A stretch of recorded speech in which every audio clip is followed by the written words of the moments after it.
What's up, y'all? Kelly Clarkson with Wayfair. My favorite thing about the holidays? Decking out my whole house. It's not a competition, but if it was, well, I'd win the season with Wayfair. Outdoor inflatable Santa? Got it on Wayfair. Trees, lights, and ornaments? Wayfair. Hosting must-haves like dining sets, beds, sheets, and towels? Wayfair. For everything in your style delivered with fast and free shipping, visit wayfair.com or the Wayfair app to win the season. But again, it's not a competition. Wayfair, every style, every home. I always feel the pressure to find the perfect gift for my relatives. In this case, whether you're sending an unforgettable gift or treating yourself to everyday perfection, Omaha Steaks delivers the world's best steak experience. For me, I'm not just into steaks. I like all types of meat. That's why I'll usually get the Winter's Best Seller Pack. It comes with juicy fillets, chicken breast, pork chops, and even burgers. Omaha Steaks offers unrivaled quality and variety, and every bite is backed by their 100% guarantee. A family-owned company with over 100 years of experience in the meat industry. Save big on unforgettable gifts with Omaha Steaks. Visit omahasteaks.com for 50% off site-wide and earn an extra 20% off select favorites during their cyber sale. And for an extra $35 off, use promo code YUM at checkout. That's omahasteaks.com, promo code YUM at checkout. Terms apply. See site for details. Go to omahasteaks.com to get 50% off site-wide plus an extra 20% off select favorites and more limited-time deals during their cyber sale. And use promo code YUM at checkout for an extra $35 off. Minimum purchase may apply. See site for details. A big thanks to our advertiser, Omaha Steaks.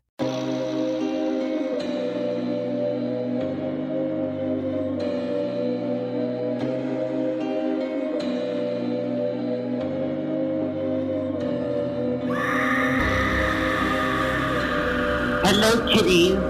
This is your Julie, the Crypt Keeper, and you're listening to Slasher Radio.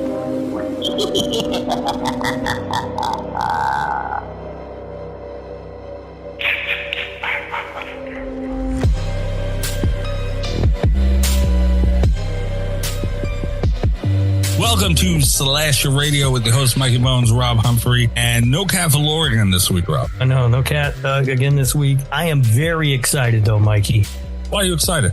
After having listened to last week's episode, we are now officially allowed to say and I didn't know that. And I can only assume if we can say we can say Okay, hold on a second.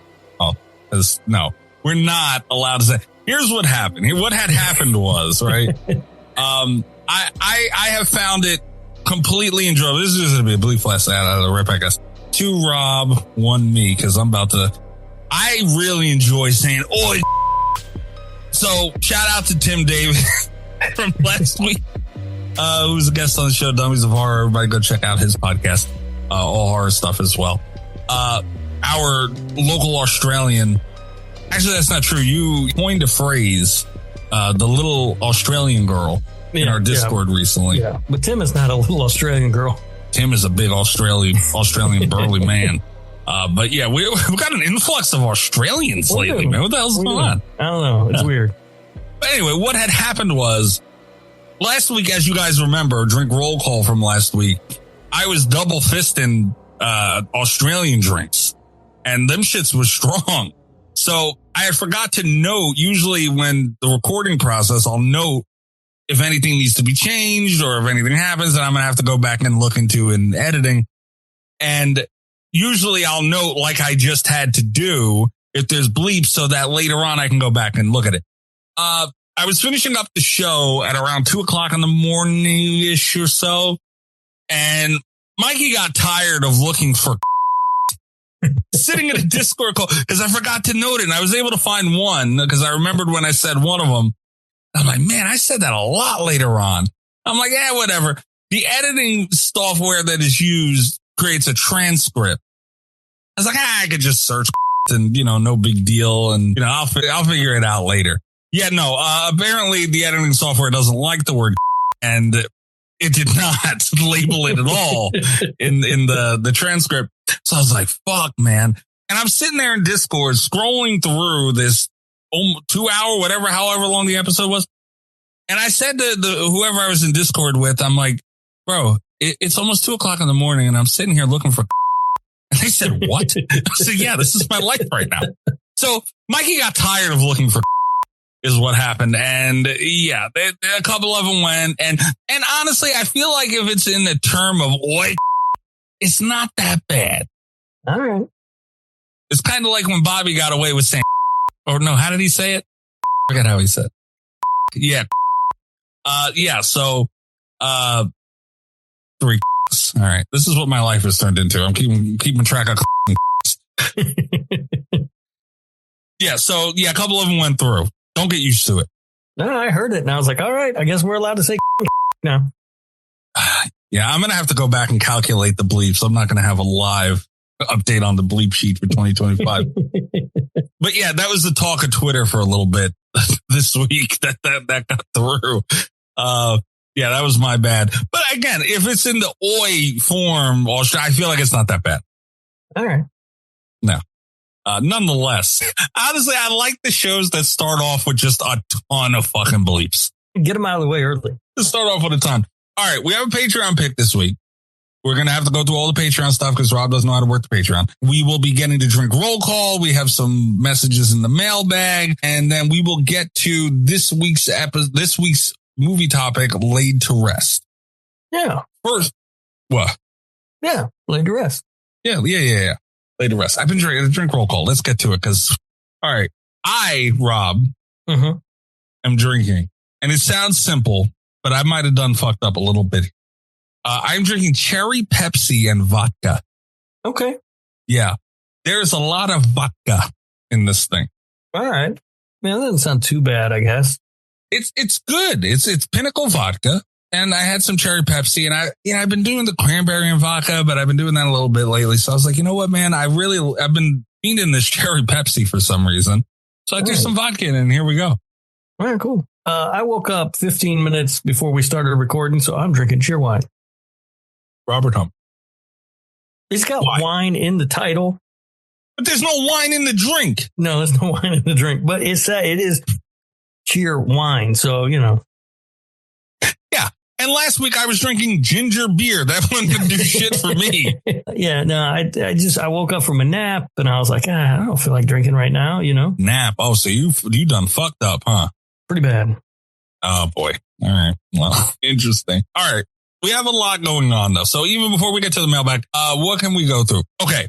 Very important. Muy importante. Slashies next week. Yeah.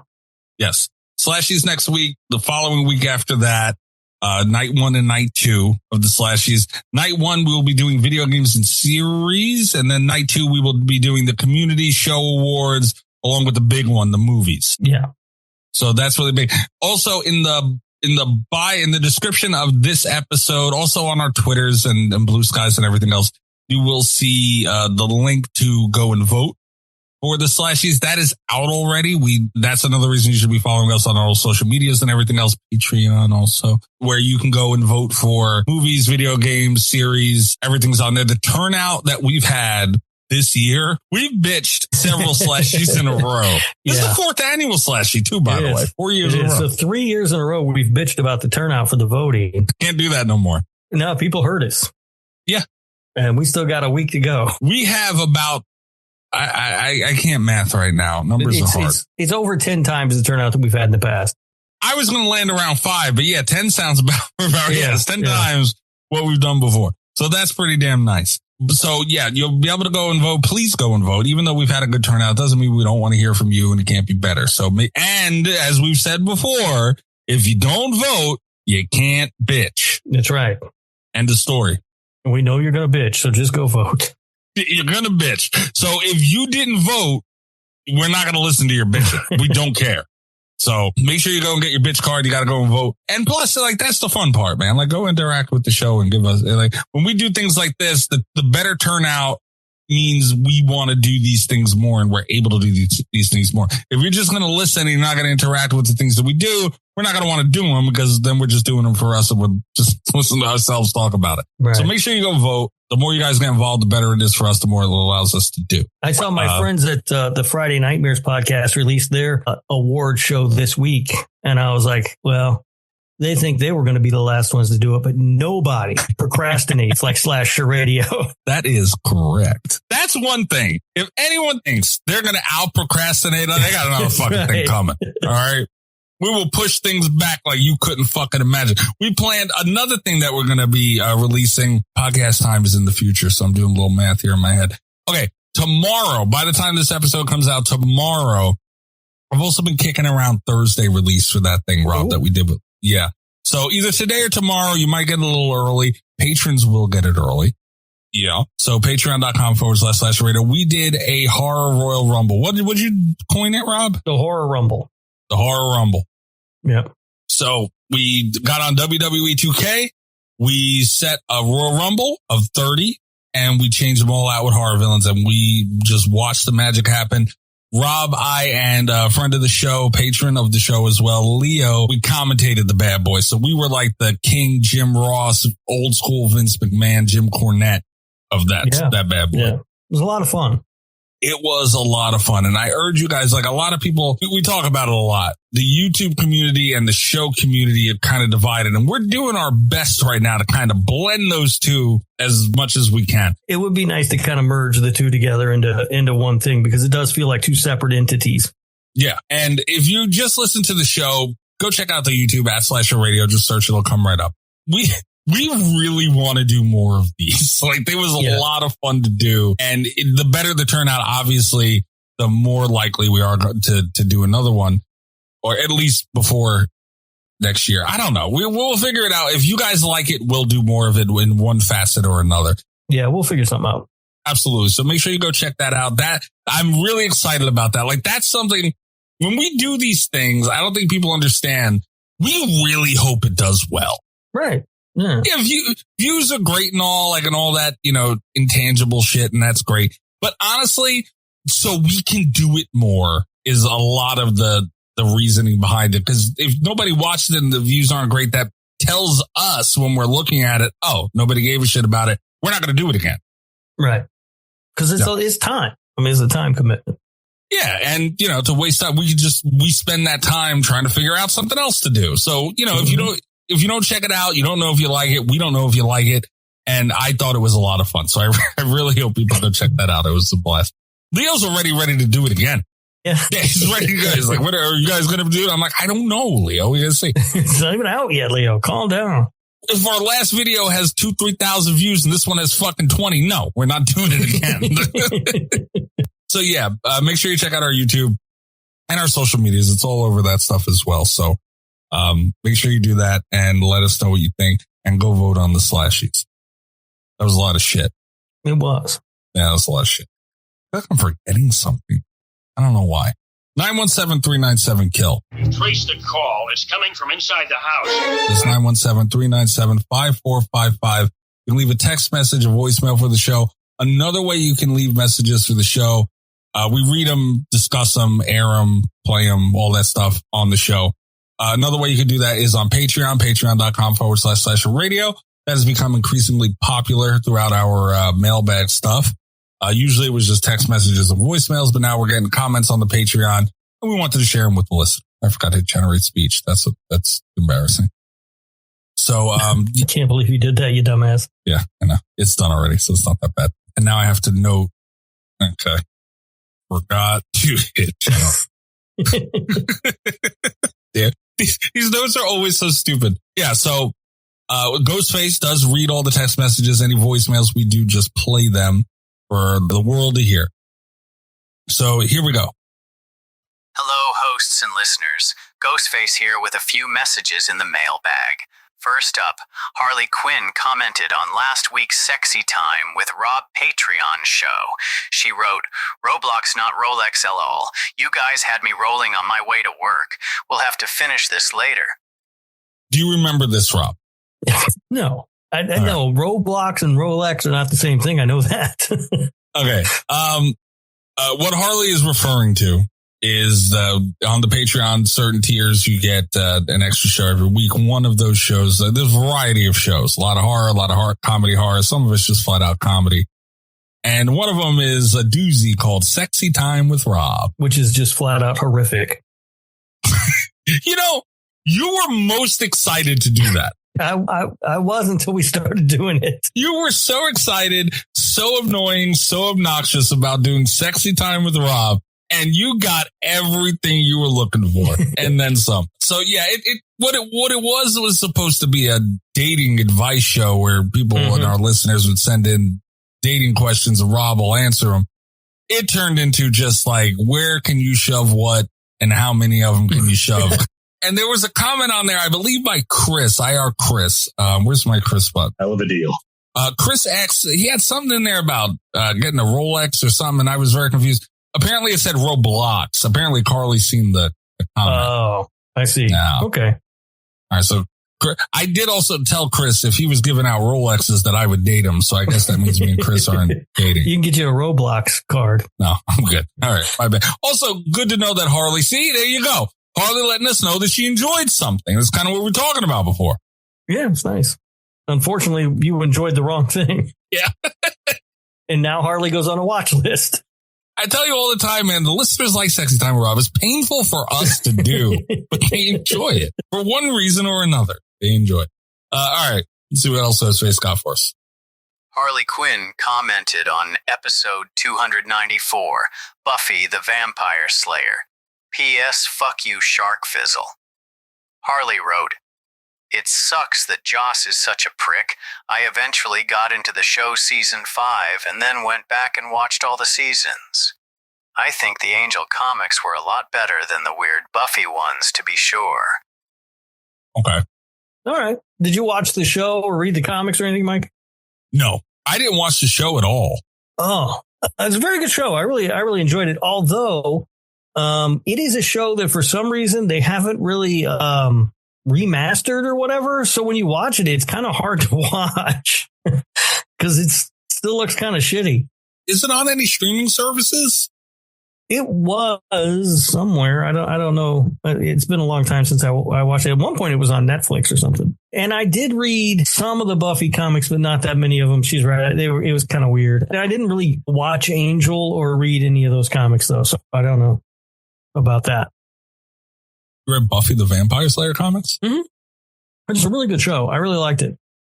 Yeah. Did you do it like in your bed with your Hello Kitty sheets or something? Like, what you doing come on. Buffy's Come on. It's good stuff, man. Buffy the Vampire Slayer. But I wasn't as into the comics. I read like some of them and then I kind of stopped. All right. I obviously didn't like the movie, as you can go back and listen. The movie sucked. I didn't watch the show, so like I didn't get the love, but I don't discredit because, you know, growing up, that's all I fucking heard about. And I've always been that kind of person, man. If I hear about something a lot, I don't know what it is about me. I don't want to watch it. Yeah. Even to this day, I say it all the time with movies. It's nothing like the movie. I can tell you that. I've heard, but still, I just never. And then it got to a point where it's like, all right, well, I got to however age I was. Like, what am I going to go back and watch Buffy the fucking Vampire Slayer? Well, I was in my 30s when I watched it. Yeah, you might need to be on the list somewhere. Maybe late 20s. I don't remember how old I was exactly. I was older. I had a child. No, I had to have been in my 30s because I had a child. So. Holy shit. Harley didn't let us know what she thought about the movie, though. No, that is true. She let us know what she thinks about Shark Fizzle, though. I appreciate that. Fuck Shark Fizzle. It seems like the public consensus is that the show is great. Yeah, like I don't take anything away from that. Like anytime I hear someone talk about the show, 90-something% of the time it's positive. So like understood, Carly, I get it. And thank you for letting us know. But let us know what you thought about the movie too. Yeah. Yeah. And you might be another Shark Fizzle. We don't know. It might be Shark Fizzle like undercover. Wouldn't that be a move? I mean, it could be. Harley, are you Shark Fizzle? I mean, we don't know Shark Fizzle's real name. It could be Harley. Could be. We don't know Harley's real name. I doubt it's Harley Quinn. Holy shit. We might be fucking up this one here, huh? We're a couple levels deep on Harley's cover here. We don't know what's going on. Holy shit. All right. Yeah. Let us know though, Harley, because it is kind of a hot topic on the show about the damn. Even Leah was the one that made us watch it, and even she didn't like it. I know. Yeah. Why do people not like movies and then make us watch it? I don't know what that is. Actually, really you know what? up. I do know what that is. It's fun to listen to people suffer, I think, because I listen to other podcasts and I always try to get them to watch shit I don't like. Fucked up. You're part of the problem. Misery loves company. Yeah, you are part of the problem. All right. We got a little bit more here. Last message. Harley Quinn commented on episode 357, Terrifier 3. Harley writes, 2 and 3 are my favorite. 1 was interesting, but the whole lore with Sienna and everything. Now I'm doing it, huh? Okay. So what? I don't, what? No, 1's not good. 1's good. No, it's not good. And then 2 isn't good. And 3's mid. You need to understand that you do not share the same thoughts and opinions on these movies as everybody else. You just need to come to terms with it. I'm fine with that as long as everybody else understands they're wrong. Rob, these are really fun movies. Like all the fucking movies that you go gung-ho over. The Sharks of the Corns, like all these stupid ass movies. Those are good movies. Sharks of the Corn is great. I can't believe you. All these movies that you swear are so good and you harp on how fun they are. For you to not like, all right, 1 understood. How do you not like Terrifier 2? It's not good. We've talked about this to death. It's too long. It doesn't make any sense. It's a mess. It's a mess of a movie. I understand. It was rhetorical. I do not want to hear you go on about fucking Terrifier again. Trust me. I understand. But at least Harley seems to be on the same side of things. And we kind of went over this with Kat not too long ago, where 1 is kind of an oddity at this point. And I think that's kind of interesting because it's rare that you see that. Like Friday the 13th has that, but it's super rare where the original isn't the one that's just gawked over. And in this case, it's the second one. But yeah, I mean, I'll never understand you, man, but I'm glad that Harley, because Carly's not. Carly is another one who's a newer patron, but she has voiced her displeasure for the Terrifier franchise. And dude, every time I hear it, I just can't wrap my head around it. Like, it's just one of those things where I don't understand what people don't like. Because Carly's a real one. Carly is a real one. You are 100% right. I feel like I'm supposed to snitch on Carly about something. Uh-oh. What'd she do? I don't remember. Don't be acting crazy, Carly. Okay, here's my message to Carly. I'm telling on you. Yeah, that's right. Carly likes the Conjuring movies. For God's sake, Carly. I forgot to say, when she said, hold on, let me see if I can read the message. This is kind of fucked up. I do like the Conjuring movies, but more in a nostalgia kind of way. Like when I'm sick and stuff, I'll watch the first one and the second one and nap and stuff. They're like comfort movies. So my response. The Conjuring movies, like Conjuring 1 and Conjuring 2, those are fine. I don't have a problem with those movies. I like those. You're wrong there. You're it's 100% all the wrong. other stuff I don't like. I don't think we got into that. Yeah, see, that's the thing. If she's just talking about those first 2 Conjuring movies, that's fine. If it's Annabelle or The Nun or the La Llorona one, which they now say isn't part of the Conjuring universe, which makes no sense because it has the same characters and everything. I'd back away from that too. Yeah, you know, those dumbass movies, or the Conjuring 3, for God's sake, then she's wrong. But if it's just Conjuring 1, Conjuring 2, I'm fine with that. No, you're wrong, dude. Those movies are bad. Honestly, I say it all the time. Like, I don't want to parrot it too much, but I don't like the movies themselves. Like, I don't like them. But what I hate even more is what those movies stand for.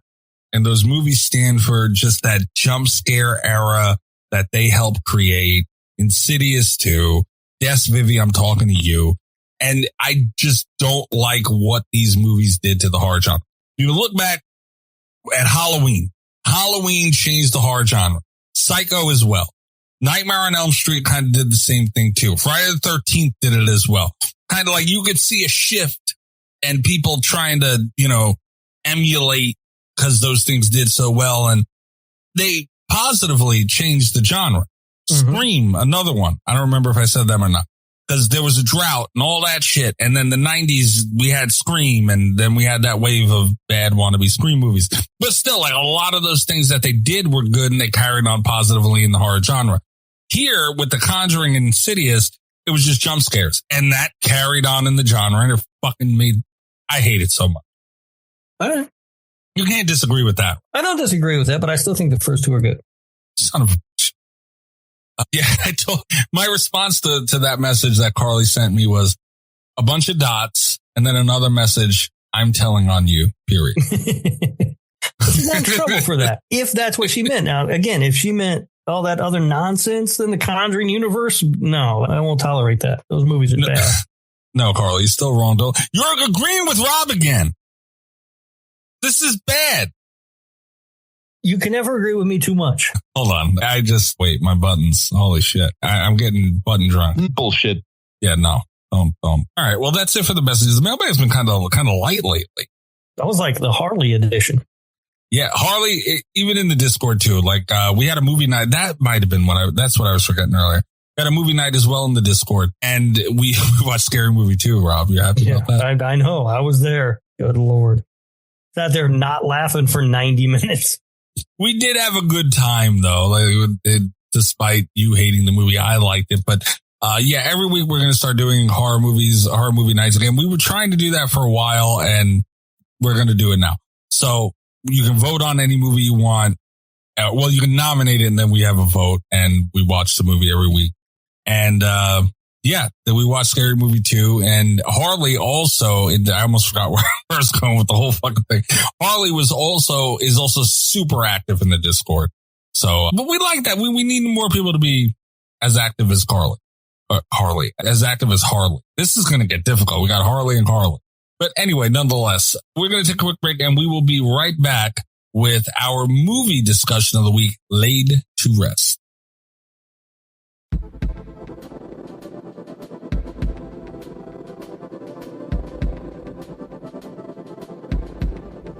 All right, Rob, we need to go through all the movies that didn't make it because you don't know how to use shit. Here's what I maintain. I do not have access to the Patreon. 100% have access to them. I don't think I do.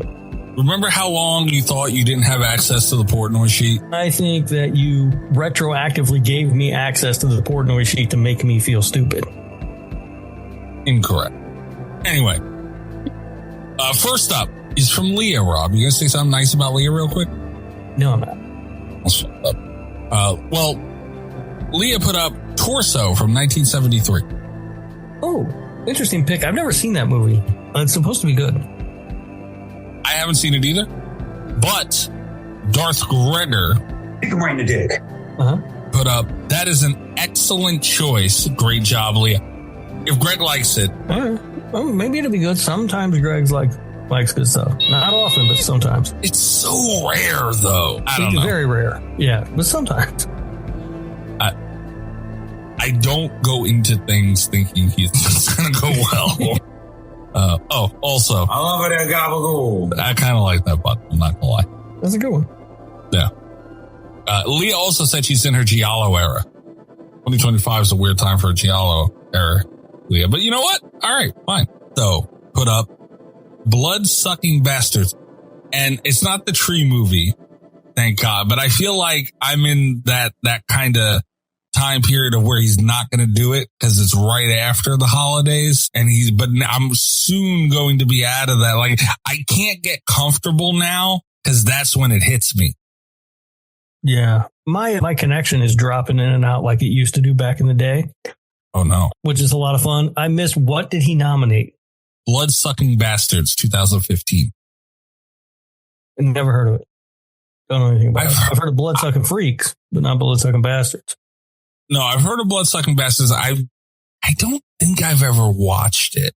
Like, it definitely could have been one of those movies that was on, and I just wasn't paying any attention to it. I don't think I've ever seen it. Sounds generic and bad, though. Evan must find a way to stop the evil brewing amidst the cubicles at work. Okay, I haven't seen this. Rescue his workplace pals and win back his girlfriend before his life and career go from dead end to dead. Yeah, all right. That last line of copy there didn't inspire a lot of confidence, I can tell you that. I want to see. Okay, so this came out in 2015. Mayhem with Steve Yeun from The Walking Dead came out in 2017. Mm-hmm. And the Belko Experiment, which we talked about on this show, I think Chris nominated that for a Patreon pick. That came out in 2016. So this might have been like maybe the start of that whole like cubicle office horror subgenre. Maybe. I don't like most of those movies though. I like Mayhem. You don't like Mayhem? No, I don't think the Belko Experiment, I think, was just okay. Belko Experiment was very mid. Yeah. What the fuck is wrong with you? How do you not why are you always wrong? How do you not get tired of being wrong? It's not good. That's all. Damn it. I mean, when you watch a movie, you think to yourself, is that good or not? Tim Davis. Tim we should let him pick movies. Tim put up Spontaneous. Oh, he likes that movie a lot. I don't know. I've never seen it, so I'm not real sure what the hell it's about. I think it's about people spontaneously combusting or something. Is it really? I think. I've never heard of it. I had no idea what it was. But you know what? Tim is my fellow Australian. He deemed me an honorary Australian. And I have to trust him. Bullshit. I'm more Australian than you. How? I feel like I am. That's bullshit and you know it. You're just jealous that I'm an Australian. I told that to the little Australian girl on Discord too. I told her too. She's jealous that I became an Australian. Yeah, I think that's a problem. He put up Mr. Crockett from 2014. I'm sorry, 2024. Yeah, she's just being a pain in the ass. That movie looked dumb as hell. Hold on. I gotta look this up now. What are you mean to Carly? Oh. Yeah. Now what you got to say? I didn't watch that one because it looks real stupid. A mother embarks on a perilous quest to rescue her and her son from a demonic children's show host who is kidnapping kids. Holy shit. Sounds kind of interesting, actually. Oh, man, I know you might be wrong about this one. Never happened before. The nerve of you. Really? It's never happened before. Ever. Never. Not one time. Mm-hmm. And where are my balls? All right. Boy, here's Greg again. I got to navigate back to my Greg button. I love it, gabagool. Greg put up bodies again. He's like, I admit, I admire the fact that he's sticking with it. Do we do bodies with Greg one day? I admire the fact that it's not winning, so we don't have to watch the movie too. I know, but like, when this has happened before a couple of times, it's become a bit and all because it got ridiculous. Like, I kind of feel bad for him on this one, though. It's weird. I don't know. Maybe at some point we'll do bodies with Greg. Like, look, he put bodies. It's on Tubi. He did everything he was supposed to do. And then he even followed it up with one of these days it has to win, right? Motherfucker, man. He just wants us to talk about this movie. That's all he wants. Like, I feel bad. Weird to feel bad for Greg, though. And it is weird to feel bad for Greg. And also, I'm not sure once he hears what we have to say, he's going to want to hear us talk about it. Oh, he don't give a fuck. This is the thing. I was on Greg's Live today. TikTok, at Darth Gregor on TikTok. Horror Lives every Saturday night. So he was talking about, I don't remember what it was, but he said something about, it was something to do with Amber, who we love very much, Amber. I hope you feel better soon, Amber. And something about, if somebody said something about something she was doing that they would have to deal with him. And I was like, well, I don't care about that at all, but why do I still have to deal with you? And it didn't really give me a straight answer, which was bullshit. Yeah. Huh. Yeah. I feel like I got to deal with him a lot too. Yeah, no. We're going to have a hot takes episode coming up, everybody. So hold on to your butts. We're all going to have to deal with Greg. You're welcome. All right. Amber put up Winnie the Pooh, Blood and Honey 2. Nice pick. That is a real solid pick. No, it's not, Amber. I love you, haven't Amber. Even seen it. You don't know. I've seen the first one. But this one's much better. And the first one's already good. I've heard that bullshit before with movies. And, I mean, Amber knows I don't like them. So, I mean, she knows. But she knows you like them. So, all right. But Greg, it was also on here with the caveat that she is on the show, or so help you God, Michael. Oh, shit. So, understood. All right, fine. Let's say it right here, right now. If we ever do, and this is it. If we ever do Winnie the Pooh, Blood and Honey 2, we have to have Amber on. And I feel like we also have to have Chris on because he was with the whole fucking first time I had to watch the first damn movie. Yeah. He kind of shoehorned himself in there as well. Yeah, I'm good with that. All right, fair. There you go, Amber. See? There you go. I won't forget. No matter how drink roll call goes, I will not forget. Now, the interesting thing to see when we do the episode with Amber and Chris, will it be one Slasher Radio Hall of Famer or two? Ooh. Find out. Slashers are coming up. No. That is the Slasher Radio Hall of Fame. That's a big deal. Yep. Al Bundy. The Lord Humphrey Lifetime Achievement Award. which is also open for voting, by the way, on Patreon as well. So if you have, we were hoping for people like Wes Craven and, all these things. We got Al Bundy. That's right. Al Bundy was the first inductee into the Slasher Radio Hall of Fame. Fucking believable, dude. Like, honestly, if this show, so help us God, if it ever takes off, we got to live with that. We got to explain that to people. Like, we have to explain that to a network of some sort or whatever, who knows what, somebody. They're going to have to be like, now, like that Al Bundy, yes. Yep, Al Bundy. The first one. We can't even get Ed O'Neill on the show. Well, to be fair, I haven't tried. Maybe we could. I don't know. All right. Last but certainly not least is EyeRChris. Hell of a deal. Chris, obviously laid to rest 2009 is the movie we're talking about. He put on there, let's bring slashers back to Slasher Radio. I kind of like that. All right. And he put before it, me sitting for a hot moment, contemplating his newfound freedom. Nice. Kind of funny. Yeah. Sweet. And he commented on his own post, Chris. It's a very Chris thing to do. And he put less than 5 minutes of contemplating. I've been handcuffed for so long. Oh no, he said I've been handcuffed for too long. And then Leah jumped in on that, Rob. And she said, how long is too long asking for a friend? Oh, that friend is her. Yeah. And I mean, Leah doesn't have any friends. I didn't say that. I didn't mean that. I didn't say that. I don't believe that. That was Rob. Yell at Rob. Come on, that's funny. Weren't they dating? Yeah, something like that came up somehow. I don't remember. Weird question to ask your partner there, Lee. I'm not gonna lie. Yeah. I don't remember how that came about, but something to do with sexy time with Rob. Yeah, maybe. Yeah, it was some. I don't. It's right there, but I don't remember. I block out sexy time with Rob. Yeah. All right. So laid to rest. Chris starts off 2025 with the first Patreon pick win. Good for you, Chris. Bravo. Yep. What are your opening thoughts on this movie? Because when I presented to you the movies that we had up, you weren't thrilled that laid to rest. Were you mad Winnie the Pooh didn't win, or were you mad? That was the whole thing. I was hoping Winnie the Pooh was going to win when you showed me the list. Okay. But I think laid to rest is fine. Like, what I remember about this movie is there was a big deal made about it when it came out in whatever year, 2009. Is that what it is? Yes. And I got it from, I believe, if I'm not mistaken, as soon as it came out on DVD, I believe Netflix mailed it to me. I watched it and I remember thinking it was all right. Like, it's fine. Like, I was kind of disappointed because it had a lot of hype around it and I haven't watched it since. So rewatching it, one thing I remembered rewatching it was there was a lot of talk. What a lot of people were really hyped about more, I think, than the movie itself was the effects work. Yeah.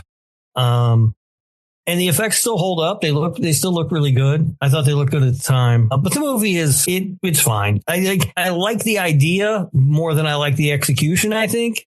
And there were some things that were kind of driving me nuts during the movie. But but it's okay. All right. Was this your first watch? No, I saw it in 2009 when it came out or whatever. Oh, right. You said the whole. Yeah. Drink roll call. We do drink roll call for a reason. I gotta let you guys know what you're getting into.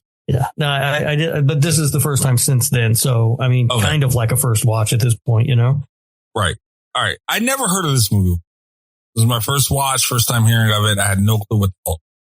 And a lot of times with the Patreon picks, I guess we kind of look up the ones that didn't win. But if I haven't heard of it before, I just go into it. I don't look up what it is. I just go in clean, fresh mind, no judgment, give it its fairest chance possible. That's what I did here. Dude. This movie was a fucking ride. Mm-hmm. And my first thought process was, because it kind of had that low budget camera look to it. You know what I mean? Yeah. And I was like, oh, like how the hell did this get? And then it started I didn't put the kibosh on it in my head yet, but it was noted. It was duly noted. And man, this motherfucker took off quick. No, this thing it's going from jump. Oh, yeah. Yeah. I'm talking titties in the intro. Yeah. That was credits nice. Are still rolling. Yeah. Yeah. And I was, I'm still getting my shit together, man. Like when I'm, I got my drink, I got to situate all my shit that I just brought to my desk because I'm watching this movie and I'm still putting shit around, getting everything situated. And the credits are rolling. There was titties on the screen. I said, this is probably going to be a good fucking movie right here. Right? And it's a little batshit. Like I'm talking first start of the movie. You're seeing these effects on these dead people and all these things. I'm like, holy shit. And then it slows down a little bit. And then, dude, it takes the fuck off with, honestly, I'm not talking textbook. I'm just talking visually sitting down, a viewer watching a movie. Some of the dopest effects I've seen. The effects look really good. And they look, I mean, obviously, when this movie came out, that was the big thing that everybody was talking about. And watching it now, whatever, 16 years later or whatever. I mean, they still hold up. They still look, some of the best effects I've seen. I mean, they look really, really good. Yeah. And honestly, too, like the effects themselves look great, obviously, but it's the little things they did in certain spots. Again, any new listeners, we spoil the shit out of this. So if you haven't seen Laid to Rest yet, definitely go. Like, not even, a lot of times we'll say that because, we want you to listen to us talk about it. You need to see this one on top of that as well. So yeah, the scene where the wife is hanging out of the window and, they're like all that, and he stabs her and all that shit.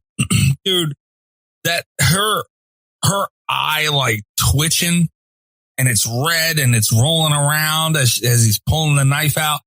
It's such a small touch, but it goes such a long way. And it had a lot of moments of little things like that went so far. And then shortly after that, you get that car window kill. Holy fucking shit. Yeah, that was really good. Guys, anyone, again, who hasn't seen it, please go. Like, it's hard to really describe because I was watching this and, sometimes I'm doing stuff while I'm watching it every now and then. And like, I was kind of multitasking slightly. And this motherfucker called, and I was watching it in Discord with some people. Like, they were like, oh, you're watching the movie? Let me watch it too. I'm like, all right, fine. There were people who weren't, they're not paying attention. They just wanted it on, whatever. Dude, I had to restart this fucking movie for Chris. He said, oh, I need to watch this motherfucker from the beginning. I said, yes, you do, bro. God damn. And I had to go back and I was like, holy shit. And everybody started paying attention at that fucking scene. We were like, God damn. Dude, that knife came from out of fucking nowhere. Yeah, it was really good. I think all the kills were really impressive in this movie, and not just the effects, but the execution. Yes, the way that they were set up, the blocking, whatever, the way it was.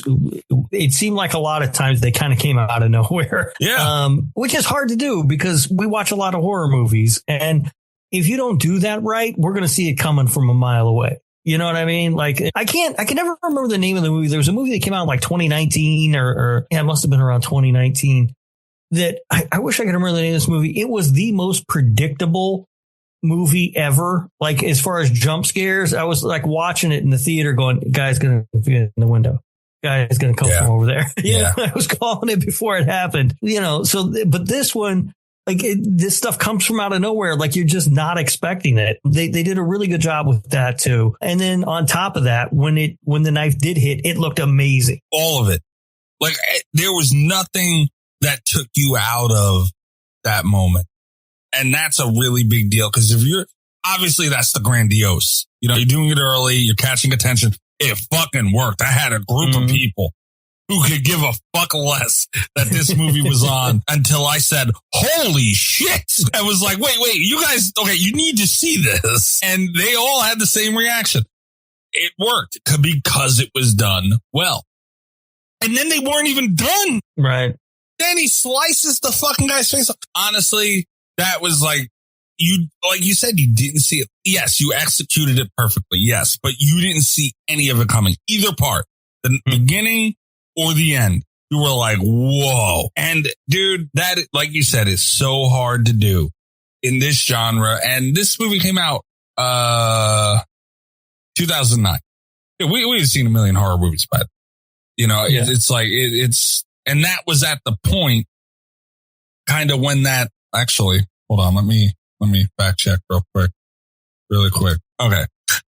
Anyway, the point nullified, but either way, like this was kind of at a point where that kind of jump scare, like things were just getting redundant, and the horror movie wasn't quite hitting the way it was in 2009. It wasn't firing on all the cylinders exactly, to put it nicely. So Right. for a movie to be able to execute and perform at the level that this thing did, holy shit. Yeah, I was really impressed with all of that stuff. So all the reasons that people were really excited about this movie in 2009 still hold up and still work today. However, there are some problems. Okay. Like what? I don't think, for the most part, I don't think the acting is very good. Fine, low budget. I get it, you know. But there's also like script problems. Like it seems like, and these characters drove me nuts because it seems like they could get away at any time they wanted. They just kept coming up with stupid reasons not to, which is fine. That's sort of what horror movies are, right? Like if no one makes a stupid decision, you don't have a horror movie usually, right? But they work harder to put in some sort of feasible reason why somebody would make that decision. This movie doesn't do that. They just decide not to. And it's like, why don't you just drive away? You know, it's so frustrating that it kept taking me out of the movie.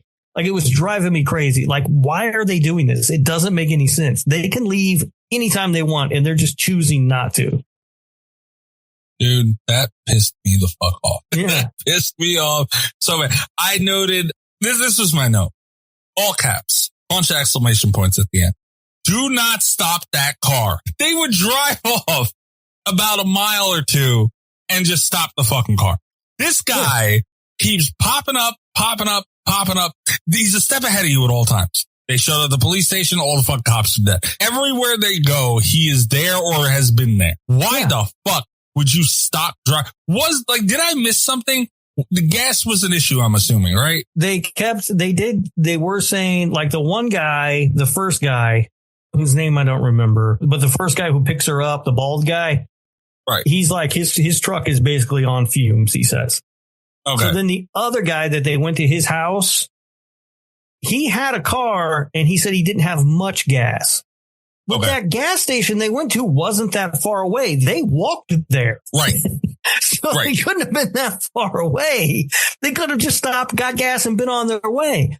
And considering all of that, fine. I'll go with you on that. When they get the killer's car, that is full of gas, just drive. What are we doing? Just drive. That's when I took that note, too. Yeah. That's when I took the note.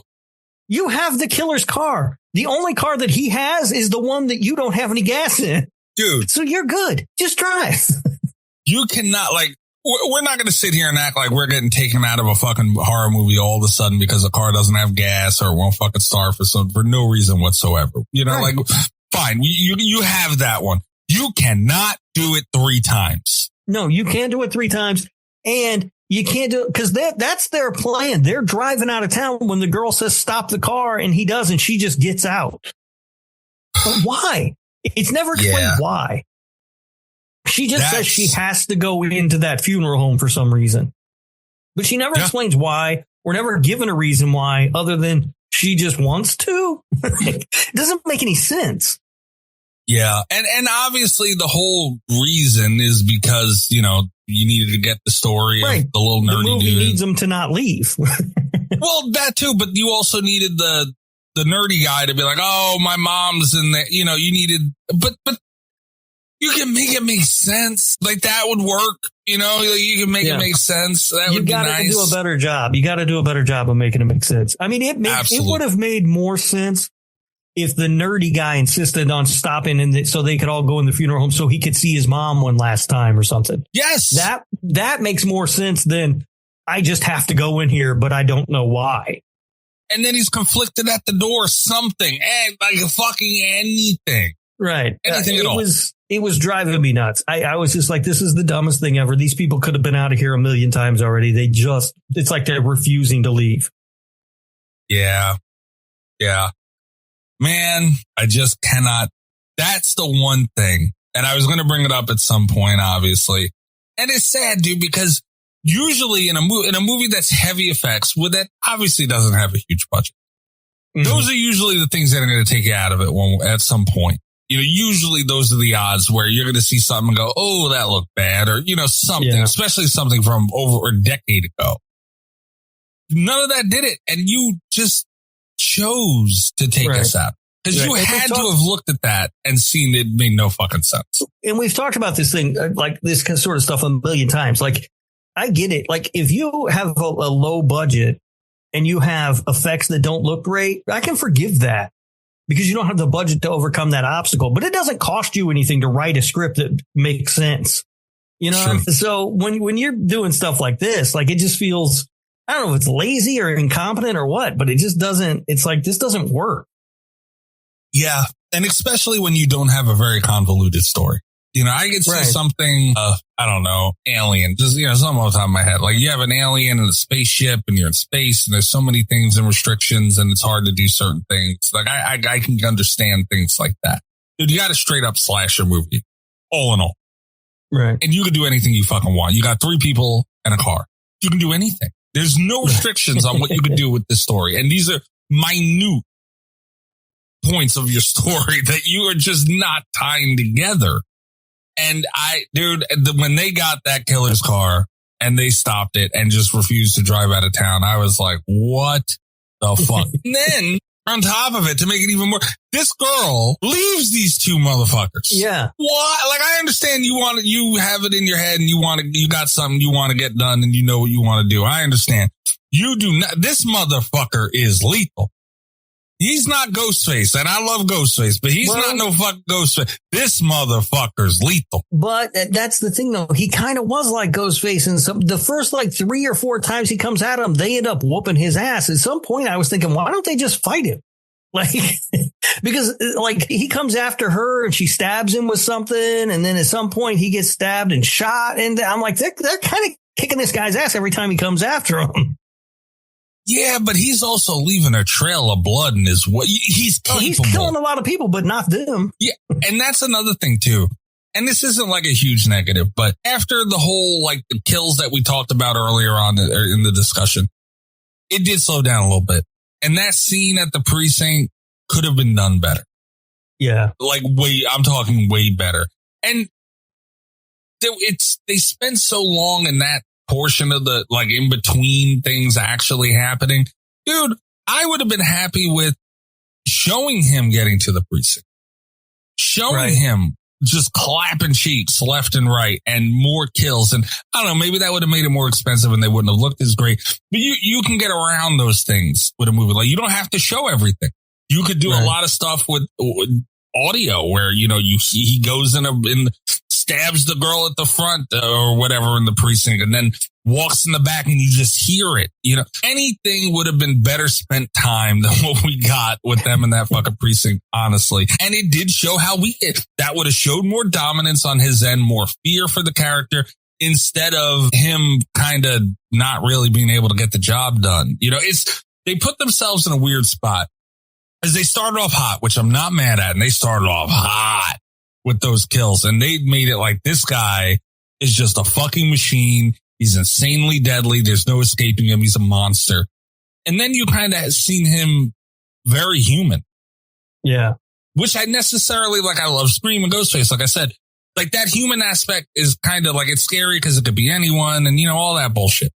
And it shows that you can, it's not an unstoppable force and the protagonists aren't always in a downhill situation. So it's more equal. I just like that shit. But when you start the way you did, it's hard to fluctuate, Yeah. And that whole idea, if it could be anyone, I felt like they didn't play with that enough in this movie because he's wearing that skull, that chrome skull mask. And we see him take it off and put it on a couple of times. We never see his face. And there's never a situation where you think it's him, but it's not, or what, you know what I mean? I felt like they could have played with that a little more. They didn't, but it was fine. I don't know. I guess it just feels dated with the video camera thing mounted on his shoulder at this point. But, it was all right. The time that it came out, that was really cool. Yes. Now it's well, that kind of looks dumb. It just feels, dated and sort of out of whack. The way that the main girl was talking was driving me nuts. And I know she like had her amnesia or whatever, and she couldn't remember what words meant, but that really got on my nerves after a little while. Like, it was just driving me crazy. And I'm not sure that we needed that. Like, I don't know the whole point of that. I mean, she woke up practically in like, not a lab, but, she was in a funeral home. Right. But she called the police and they ask where she is. And she's like, I'm near the dead bodies in a dead box or whatever. I'm like, but you were in a casket in a funeral home. This is not that hard to figure out. So it makes sense that she had the amnesia and she couldn't remember what things were called or whatever. But then it started to get really annoying. The further the movie get in, she's like, he's trying to make me dead or whatever. Like, that is not, it's just, I don't know. It started to get on my nerves. I understand why they did it, but it just got on my nerves. But I don't even understand that. I mean, I get why, but just her not remembering is fine. Right. Like, you didn't have to do, you're right. They didn't have to do all that, and it was unnecessary. And I don't know why they went that. Her being not full blown and bombed, obviously, because she's still alive, but they could have given her anything. Like, they easily could have said, oh, they, at the funeral home injected me with whatever. They must have injected me with whatever, and I can't remember or whatever. You easily could have got away with it. Right. Instead of, carrying on with that for as long as you did.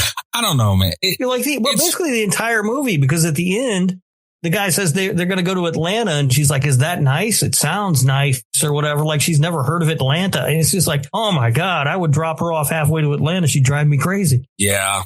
Yeah.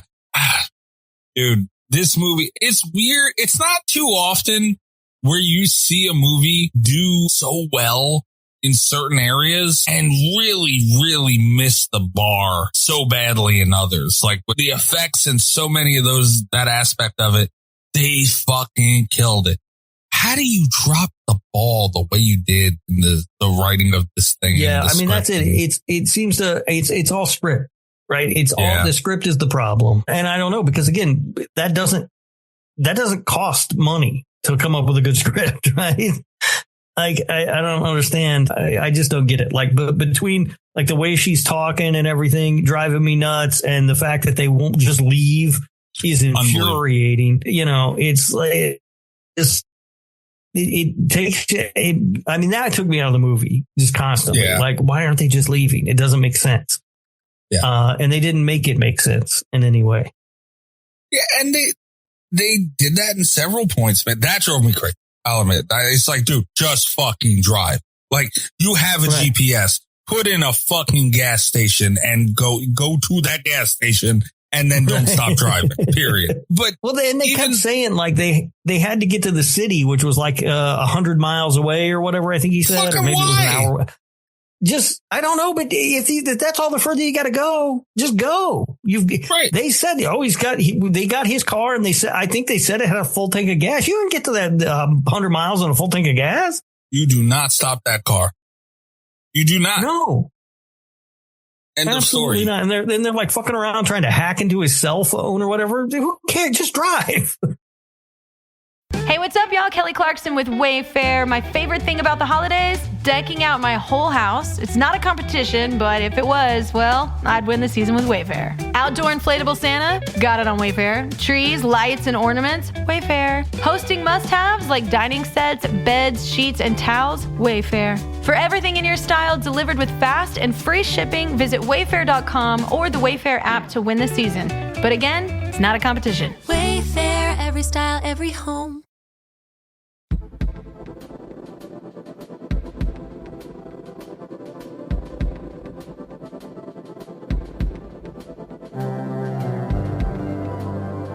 How you cannot find a phone. And I get like, that was the other thing that I had a real hard time believing. Nobody had a phone. Like, nobody, just don't exist there. I mean, because they came up with that excuse a couple of times. It was the first people, their phone had been shut off a couple of months ago, but they never used it anyway. Fine if you're talking about a landline, but then you would have a cell phone, right? 'Cause in 2009, I feel like people still had landlines. Maybe I'm mistaken, but I feel like they did. But wait a minute now. But even if they didn't, the people who didn't had cell phones. Yeah, but see, I'm taken out of it a little bit with that too. And I don't know when this movie was supposed to be set.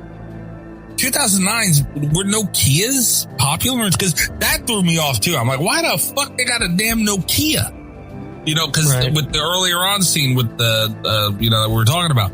Hold on. Popular. I'm going to look it up right now. Phones. All right. Cell phones. Yeah. But nobody had a landline. And they go to the nerdy guy's house. He doesn't have a landline. He's like, who needs a landline when you got a computer? And he's got like dial-up access or whatever. Like, no, this is dumb.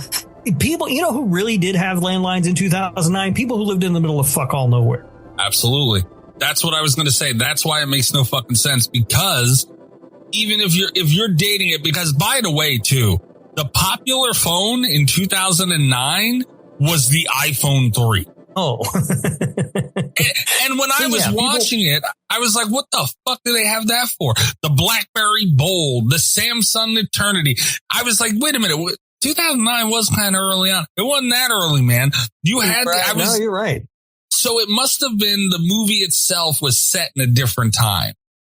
Maybe, but they didn't make that clear. And it didn't make sense, because everyone had a landline then. You did not use your fucking landline when Nokias were around, because the Nokias barely ever fucking worked. Because it was early on in the cell phone days, man. And you're going to pay for minutes? Remember the days of minutes? It just made no sense, dude. Everyone had a landline then. You didn't. If we're going by, not 2009, we're going by Nokias and dial-up internet and emailing the police, which you can't even fucking do that shit now. There were so many holes. You've got a serial killer chasing you down, and you're going to send the sheriff an email. Come on. Believe that shit? You believe that shit? It really, really, really made no fucking sense. And it took me out of it big time, because, like you said, no one didn't have a landline back in those days, because that was the real reliable way of talking to people. Right. Especially people who lived out in the middle of nowhere. Exactly. Then, like, you know, if you lived out in the country like these people did out in the sticks, you might not have cell service out there. Yeah. You know, it wouldn't be reliable. I mean, there's no way they didn't have a landline. No fucking way. Yeah, it just didn't make any sense. And the guy doesn't have a landline, but he's got internet. It's like dial-up internet. How's that working then? Yeah.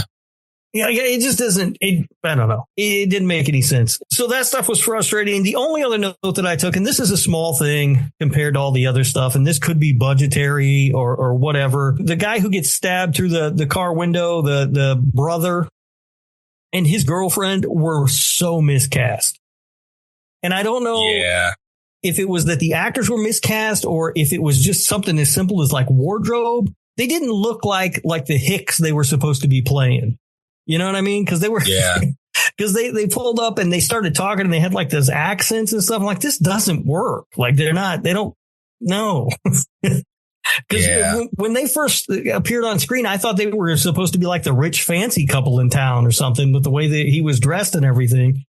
And it's, again, that's a very small thing, but it was something that I noted. Yeah, dude, honestly, what we were talking about with it carried on to everything.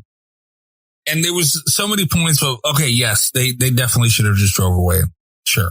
But any decision making that they made, like big decisions, was so weird. When he broke into that barn thing and she was in the casket again, and he had a bunch of bodies in caskets and torn up and shit. And he breaks through the barn door and he shoots him. How the hell do you shoot this guy who's a machine at a lot of points of this movie? Like completely deadly, entirely deranged. He's got, like, you're seeing fucking mutilated bodies. This is a big fucking deal. How do you not look for that body? Absolutely. First thing you're going to do. And they didn't even make it like, you know, where dumb people make dumb decisions in horror movies and you kind of it just happens and goes, the nerdy dude fucking brought it up. He's like, where is he? Yeah, let's check all these caskets first. Are you out of your fucking mind? You find him and empty the shit out of that clip in his head. Yeah. End of story. Or the revolver, whatever you have. You don't stop shooting. Ever. Just shoot forever at this motherfucker. And it was just such a weird point, dude, because they're just regular ass people. Like that is the most common thought you should have. Yeah. For a situation like that. It's got a lot of script problems. And again, we're watching a horror movie. If people do stupid things or make bad decisions, we'll go along with you if you can at least make it make half sense. You know, that's the time. Just make it. Just give me halfway there, and I'll fill in the gaps the rest of the way. But this movie doesn't try to do that at all. It's just like, well, we're doing this now. Okay. How many times have we sat here on this fucking show defending stupid ass plot points just because there's a sliver of, well, this could have, because you like the movie and you're willing to give it the chance and they gave you something to use in logic in their world, no matter how ridiculous. Absolutely. No matter how dumb. They stop that car and that doesn't make sense. None. I mean, that just doesn't. I mean, the movie, it's over at that point. You drive out of town, you're done, you're good. Even at the end at that gas station, whatever that store they were hunkered down in at the end, they're just casually going around, looking through, we'll find this, we'll put this together. Like, how does he give, in what world does this guy give them that much fucking time? And they're just not worried and nonchalant looking around. And then the nerdy guy mixes up some sort of super glue or something. I didn't know what the hell that was. Like, I didn't understand that at all. Yeah. Look, I mean, we're dwelling on the, because it was so glaring, but I don't want it, like, it was still an enjoyable movie. Like, I still think people should watch this movie. Yeah, like, it's, all of that aside, it's worth watching just to see the cool ass effects. Right. And it is, it's a cool concept. Like, it's a cool idea for the killer looks cool. I mean, he's got that stupid camera on his shoulder and that looks dated or whatever. And it does look kind of dumb now, but at the time, I'm sure it looked really menacing, you know? But it's a cool, like, core idea. Okay. I was going to ask you about that. The killer's appearance. So you liked it? I mean, other than the camera, but what'd you think? Yeah, I mean, take the camera off and I think it looks super cool, right? Because he's like a guy in a black suit and everything. And then he's got that chrome skull on. Like, I think it looks cool. Yeah. I wasn't in love with it. Like, I didn't hate it. Like, I didn't. And I say it all the time, especially in slasher movies. If you're going to try and do something different and give me a different kind of appearance for a killer, I'm here for it. Let's see what you got. I'm down. But I don't know. He looked more like a hitman. Like, I couldn't quite tell what they were going for. I mean, and I think that's kind of why I liked it, though. Is he does kind of look like a hitman. You're right. But I think that makes him look cool because, I mean, they could have made him some like hillbilly from out of the swamp or whatever. We've seen that 1,000 times. Yeah, I wouldn't have wanted that. Yeah. So do something different. You know, put him in a cool looking suit. You give him a cool looking car to drive around in. Yeah, even the mask, I think, looks pretty cool. The only thing I didn't like was that stupid camera on his shoulder. Between the camera and the mask, he looked like Terminator. He does have a little bit of that Terminator. Yeah, but but I do think without the camera, it would look a lot cooler. Yeah, and look, man, kudos to them as well for being ahead of the time because we mentioned the iPhone 3 being the cell phone of popularity at that in 2009, but recording and videoing and all those things, that wasn't super popular. They were way ahead of their time. When you think about it, this is a couple of years before Scream 4, which was kind of the thing in Scream 4. Remember, he was trying to record the murders and stuff. Yeah. They were way ahead. Yeah, Scream 4 stole that from this movie. Scream 4 used that from society. But that's the thing. These guys were ahead of that. Yeah. And I mean, they went about it in a weird way, sure. But Scream 4 had the advantage because Scream 4 came out in 2011. Dude, 2 years in technology, especially around that time, there was a new iPhone every fucking year and all this shit. You had the little things where you could put on the headset and it had a camera. They didn't have that in 2009. I mean, and if they did, it was scarce. Like in 2011, it was common. They were also talking about live streaming stuff in Scream 4 and everything and recording it almost basically on the cloud and stuff. I mean, this guy's got a video camera, like with little actual tapes, hooked to his shoulder. Yeah. Yeah. So I'm not knocking him for that. Like, at least they tried to. That was the technology at the time, right? Like, what are you going to do? I mean, it's just what it was. Yeah, I mean, a little bit of creativity would have went a long way with it. There was a brief window where that was the cutting edge technology, and they hit it. I mean, I still wish they would have tried to be creative with it. Because, dude, we've seen a lot of things fucking, what was that movie that you didn't fucking like? It had Fangoria magazine in it. It was the video game reality thing. I don't remember. Oh, that game. Oh, God. Yeah. What was the name? It's a dumb movie. He's got a stupid name, too. It's a very good movie. I forget the name. But, they played with things and kind of got creative, and some of it didn't make total sense. But at least they tried to do something different. If they would have tried to do something different for this guy, and even if it looked a little dumb, because this looked fucking dumb too. So, I mean, you still like, how much dumb could you look? If you would have did something different other than strapping the fucking camera on his forehead, you might have had something cool that would have looked less dumb. I don't know. But it's still, all in all, his appearance, I guess I can land on because I didn't hate it. But it also didn't exactly win me over. Maybe it was the camera that just turned me off, because every time I was like, God damn stuff. Yeah. Yeah. But all in all, I don't think I had any other notes that were really. No, I mean, the only other thing that was kind of, I don't know, weird about this movie was like, it seemed like they were hinting at like some bigger picture things that were happening with the killer, but we never got any answers about that. Like, the funeral director guy was like screaming about getting the bodies off his land, and he was going to call Tate, and Tate said he'd be down here tomorrow. Whoever the hell Tate is, we never find out anything about that. Yeah. It sort of hinted at like some sort of larger organization at play or something, but we get no information about that at all. It just sort of dies there. And that was sort of weird. And if we got a little more on that, the outfit might have made more sense. And yeah, maybe. Yeah. That's the thing too. Even in the end with the reveal of who this girl was, the, main protagonist in this, forget her name, drink roll call. They just call her Princess. Oh, right. Yeah. The reveal of who she is, and he found her because she was some hooker. And look, if I'm in a situation like that, even from the beginning, if I wake up in step one, like beginning of the movie, if I wake up in a coffin, I don't give a fuck who knows I'm a hooker. Right. Like, I will tell you what happened, everything that happened, and we're going to find this motherfucker and put him in jail. I didn't think that was big enough stakes. It kind of fell a little flat with that being the reveal of what it was. But at that point, you were seeing so many fucking kills, inflated, exploding faces, and all of these things. And I don't know. But that all goes to writing as well. So again, that's really the downfall. Honestly, we say it all the time. All these fucking remakes, they remake it. They remake fucking, all these things, that Candyman and all these things that don't need fucking remakes.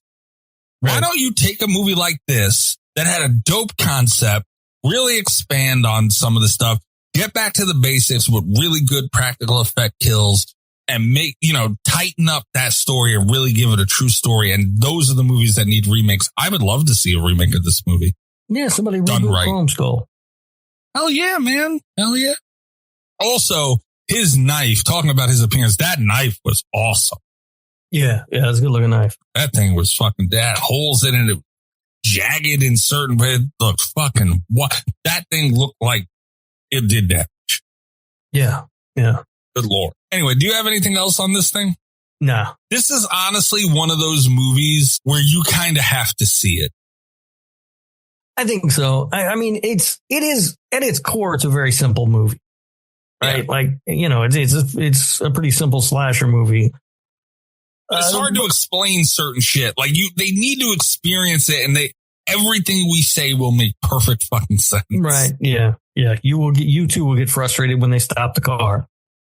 Why the fuck do you stop that? One of my notes I seen one of the other ones when they were trying to guess the password on like the third, fourth time they stopped the fucking car in the middle of nowhere. Where to go? Okay. Phone password. What do we do? Do not stop. What you don't do is stop that fucking car. That's what you don't do. That's my note. The person in the back seat can continue punching in passwords while you're driving just as easily as if you stop. 1,000,000%.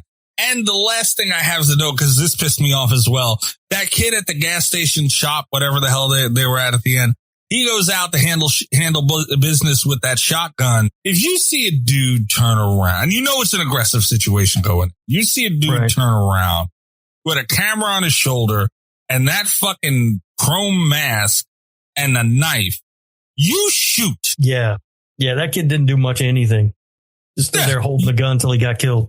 You shoot. And he's yelling at the motherfucker. You think I won't get? I yelled at my screen. No, motherfucker, you're not. You're being a bitch. Shoot him or don't. Or go back inside. Like, God damn it, man. That pissed me off. But then everyone else goes inside. No one grabbed that kid's shotgun off the fucking ground. I thought the same thing. Nobody grabbed the gun. You got to be kidding me. How many times did how many people walked by that gun on the ground? How many times? And didn't think to pick up something that'll take the guy's torso off. Are you kidding me? This movie was really good, but God, this might be the most frustrating good movie I've ever watched. Honestly. Chris, how'd you manage this one? This is wild. All right. Are you ready to pour me this thing? I got some facts. Right. Yeah. Fuck me. Facts. Yes. I do have some facts. I could not find a budget anywhere for this thing. It did apparently get a limited box office release or a movie release or theater release, but I couldn't find any information on that either. My guess is it didn't take too much money into the box office. And also my guess is it didn't cost too much money to make, but I couldn't find that info anywhere. Mikey, we have a Danza. Are you fucking kidding? Anthony Fitzgerald plays the character of Anthony in this film. We've got ourselves a Danza. Wait a minute. What? Anthony Fitzgerald plays the character of Anthony in the movie. So hold on. What are the rules of this stupid ass Danza? I told you not to do this anymore. It's when an actor plays a character that has the same name they do. Fucking stupid. That's called a Danza because Tony Danza always played characters named Tony. Fucking stupid. Chris. Is that why you picked this movie? I want you to report back, Chris. I will not. This is not one of the questions that will go overlooked. I want to know if that's why you picked this movie. Did Chris know there was a Danza? Interesting. I don't know. Did he know it was a Danza? Is that why you did it? How much did it weigh into your decision? Was this premeditated what you did just now? And if not, all forgiven. But if so, that's fucked up. So other than the Danza, though, a majority of the principal photography occurred in southern Maryland, notably at the state-owned abandoned Crownsville Hospital Center near Annapolis. I wish you could have seen my face when you said Maryland. Weird place to film. Yeah, it is. And the only other thing I could find was that this film has been followed by a sequel titled Chrome Skull Laid to Rest 2, and there's been talk of a third film, but so far it hasn't happened. I'd be interested in looking into it, man. Honestly. And I've seen Chrome Skull, the second one also, and I don't remember a thing about it. Oh, boy. I didn't remember anything about this one either, though, to be honest with you. Like, I remembered this one more just because it was kind of hyped when it came out. And so I was excited to see it. But I didn't really remember much about the movie, and I don't remember anything about Chrome Skull. So I don't know if it's good or bad. I have no clue. Yeah. And a movie like this, if I'm going to look into the sequel, I want to see what characters are in it, if any, from the original, and directors, producers. That's the part. You know, I want to look into those things beforehand, just so I know to go in and what to expect, and I'm not too let down. Because look, even if you go into this movie and you just get the kills that you still got a pretty good deal.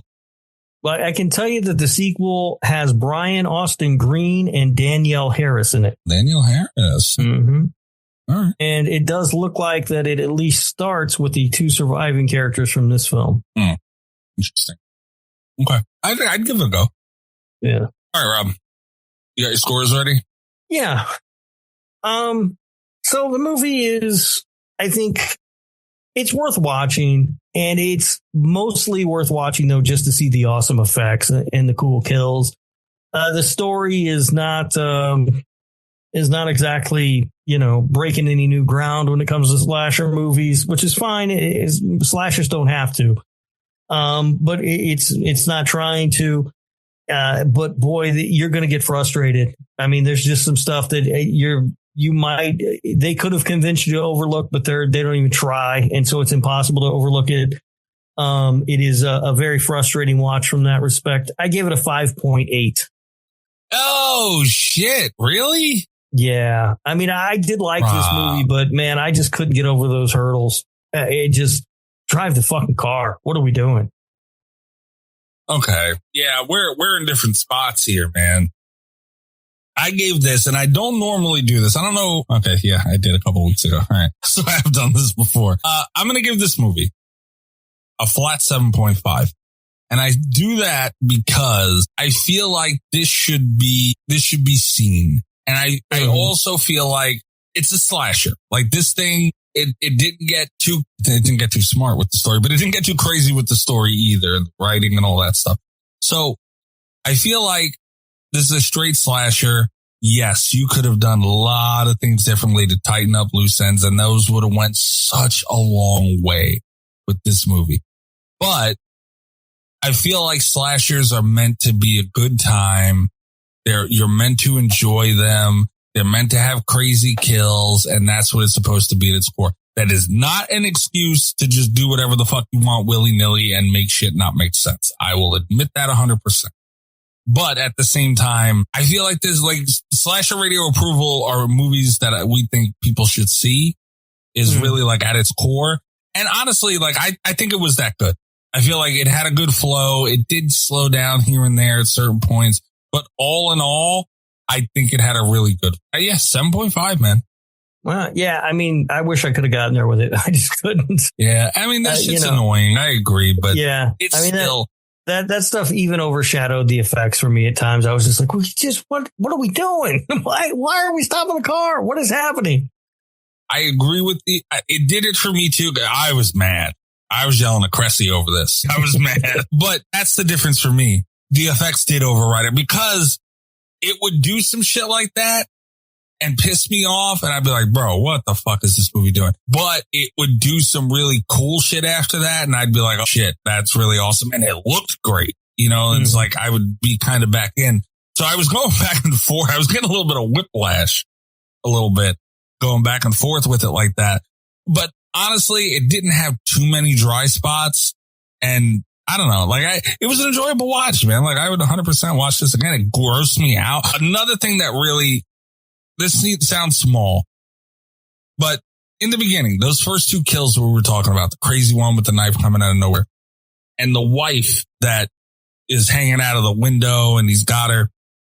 When the girlfriend to the guy that died in the window with the knife coming out of nowhere, she's running and she gets to the window where the first wife was killed and she's hanging out the window with her fucking hands tied behind her back. And dude, that shit looked crazy. Like it had moments like that where it was high level darkness. And it's 7.5, man. All right. Shame on you, honestly. Yeah, I don't know. I'm fine with it. I'm going to sleep well. All right, Rob. Slasher Radio on everything. Patreon.com/Slasher Radio. First and foremost, go support the show. We've got a bunch of new patrons. Honestly, I've been thinking about doing a giveaway. Bought 5 Funko Pops. Oh. Yeah. I don't know why I did, but I just couldn't help myself when I did. I bought 5 Funko Pops.